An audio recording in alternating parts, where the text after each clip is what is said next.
Subscribe my channel Education Zone by Ramashish Sir. Welcome everybody to my channel education zone by Ramashish sir. आज हम सीखेंगे use of longing, hanker, pine. यहाँ पर देखिए, longing, hankering, pining का अर्थ होता है ललायित होना, बेचैन होना, तरसना, तड़पना, छटपटाना, व्याकुल होना। अब हम इसका प्रयोग कहाँ करेंगे उसके बारे में बातचीत करते हैं। तो देखिए, हैंकरिंग, पाइनिंग और लॉन्गिंग का प्रयोग हम वहां करेंगे जहां पर कर्ता द्वारा तीव्र इच्छा का व्यक्त हो। जैसे वह नौकरी के लिए बेचैन है। सेंटेंस को पढ़ने से लगता है कि जो सब्जेक्ट है एकदम ऐसा मोमेंट बनाया हुआ है कि नौकरी से तुरंत मिल जाए। तो वैसे स्थिति में हम पाइनिंग, हैंकरिंग और लॉन्गिंग का प्रयोग, तीन में से किसी एक को प्रयोग कर सकते हैं। कोई दिक्कत नहीं है, किसी के लिए कोई रेस्ट्रिक्शन नहीं है। अब जैसे यहाँ पर स्ट्रक्चर को देखिए, सब्जेक्ट, वर्ब के रूप में आपको हैंकर, पाइन, लॉन्ग, इसी को रूप परिवर्तन करके जरूरत अनुसार प्रयोग कर सकते हैं। लास्ट में ऑब्जेक्ट या नाउन आ सकता है। अब देखते हैं सेंटेंस के माध्यम से। वह नौकरी के लिए बेचैन है, तो आपको इस्तेमाल करना है जैसे ही इज, है का अंग्रेजी इज लगा देंगे। नौकरी के लिए बेचैन है तो ही इज लॉन्गिंग, लॉन्गिंग लगा सकते हैं, या हैंकरिंग लगा सकते हैं, या पाइनिंग लगा सकते हैं। तो चलिए हम लिख देते हैं हैंकरिंग या पाइनिंग। तीन में से किसी एक का प्रयोग हम कर सकते हैं। फॉर किस लिए? नौकरी के लिए, तो फॉर जॉब। इस तरह से इसका इस्तेमाल हम करेंगे। आगे देखिए, नायक नायिका से मिलने के लिए छटपटा रहा है। तो जैसा कि यहाँ पर छटपटाना, व्याकुल होना, तरसना, बेचैन होना, ललायित होना, तड़पना इत्यादि इसका अर्थ था। तो उसी तरह से द नायक का अंग्रेजी हो जाएगा हीरो, इज क्या हो जाएगा यहाँ पर? तीन में से किसी एक को इस्तेमाल कर सकते हैं, लॉन्गिंग। किस लिए? नायिका से मिलने के लिए, टू सी। द नायिका का अंग्रेजी होता है heroine, heroine.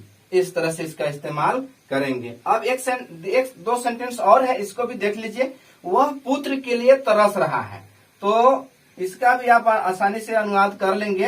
He is pining, hankering, तीन में से किसी एक को इस्तेमाल कर लीजिए। मान लीजिए कि हम पाइनिंग लगा दिए, पाइनिंग फॉर, किस लिए? फॉर ए सन, ठीक ना। इस तरह से वह रोटी के लिए तरस रहा है, तो he is longing for bread.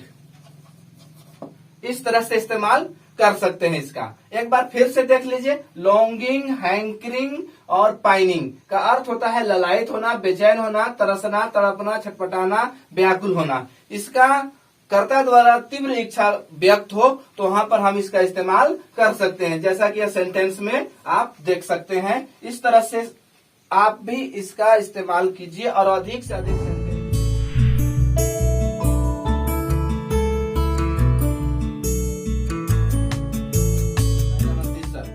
आज हम सीखेंगे व्हाट विद का प्रयोग। देखिए, व्हाट विद का प्रयोग हम कहाँ करेंगे और कैसे करेंगे, इसके बारे में हम बातचीत करेंगे। जैसे व्हाट विद, इसके बाद noun and what with noun, last में एक सेंटेंस। अब देखिए, हिंदी के स्ट्रक्चर में कुछ तो संज्ञा और कुछ संज्ञा के कारण के चलते लास्ट में एक वाक्य आएगा। अब हम बातचीत करते हैं सेंटेंस से। जैसे कुछ तो अल्प वेतन और कुछ महंगाई के चलते लोग कष्ट में हैं। तो देखिए, पहले हम कुछ का अंग्रेजी अलग से नहीं लगाएंगे, और यहाँ भी एक कुछ आया है, उसका अंग्रेजी अलग से लगाने की जरूरत नहीं, अन्यथा ये गलत हो जाएगा। देखिए, व्हाट विद अल्प वेतन, अल्प वेतन का होता है अंग्रेजी लो सैलरी।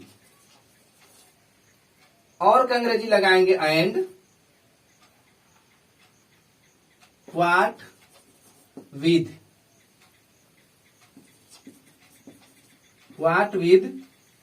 डियरनेस।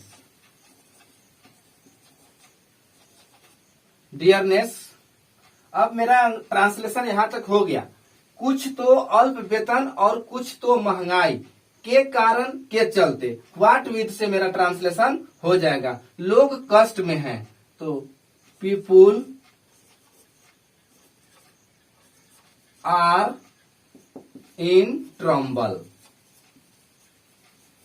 ट्रम्बल इस तरह से एक बार फिर से, कुछ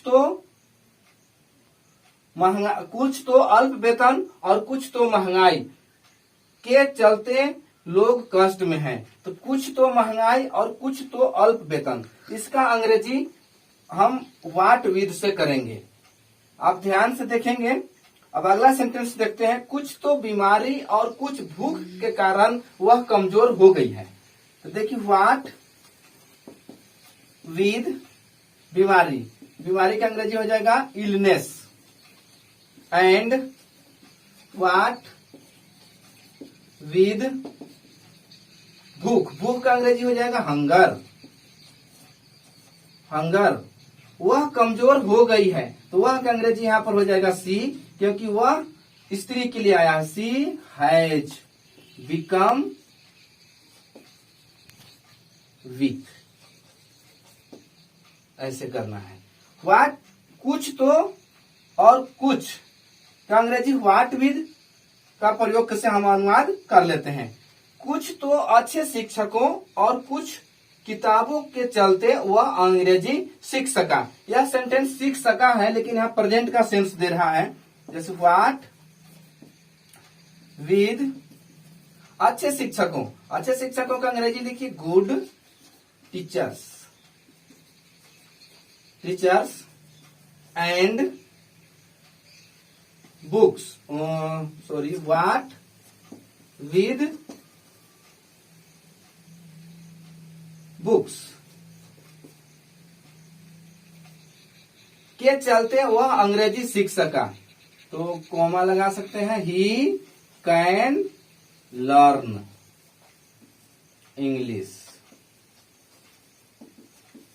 ही कैन लर्न इंग्लिश।